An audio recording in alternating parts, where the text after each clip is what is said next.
a really interesting article about a miner and his death. And this was about 1857. And this one is called A Miner Dies Under Peculiar Circumstances. So there's this guy, he's in Wenatchee, which is near Wilkes-Barre, Pennsylvania. And he's an underground coal miner. He's been there for many, many years. And he works, they call him a pump runner. Not sure exactly what that is, but he's been working at this coal company for a very long time. And he's a veteran. So this guy is not, a slouch. He's a hard worker. He's been at this mine company for a long time after the war. And he's not taken to like flights of fancy is what they say, right? He's a really solid dude. But he's working in this coal mine. And in the underground workings where he's at, he's pretty much alone, which doesn't bother him at all. He's down there in his space, he does his shift, he goes home, no big deal.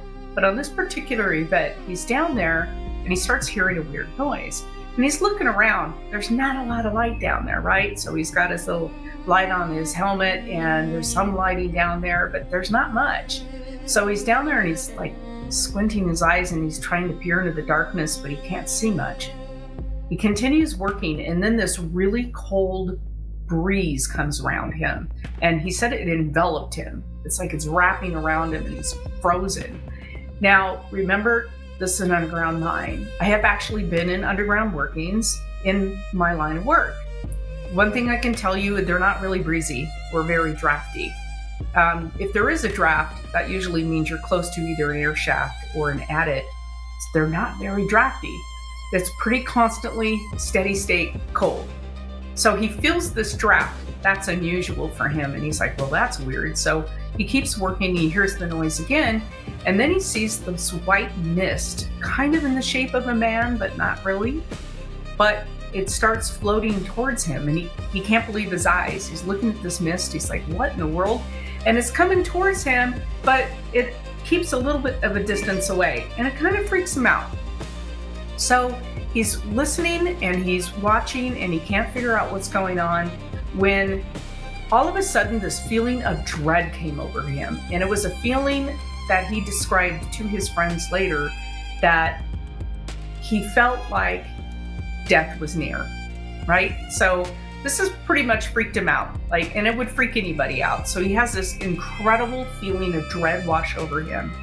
And he's tells his friends later after the shift and in the next couple days that he can't shake this feeling that this was an omen to his death. And his friends are telling him, hey, come on, Robert, no big deal. This is fine. You're going to be fine. It was just some kind of spooky event. And, your mind was playing tricks on you. You're down there by yourself. But they see it in his face. This guy's really, really spooked. All right. So he finally has gotten so freaked out about this that he goes to the mine office and he quits. This guy's been working there for years and he quits. He says, I can't do it anymore. He was so affected by the vision that he saw and the feeling that he felt and the feelings he's still feeling that he cannot go back to that mine. So he quits, and within a couple of days he falls very, very ill. So he's ill, he's in his bed. They call it taken to his bed. And his friends keep coming by, and the town doc is coming by, and they can't really find anything wrong with him, but he is very, very ill. And he keeps talking about the wraith that he saw, the vision that he saw, and the feeling of dread that he's experiencing. And within a couple of days, he dies. Everybody's blown away by this. They're like, he actually died. So now, did he die from the wraith? Did the wraith cause the death? Or did he actually die from fright?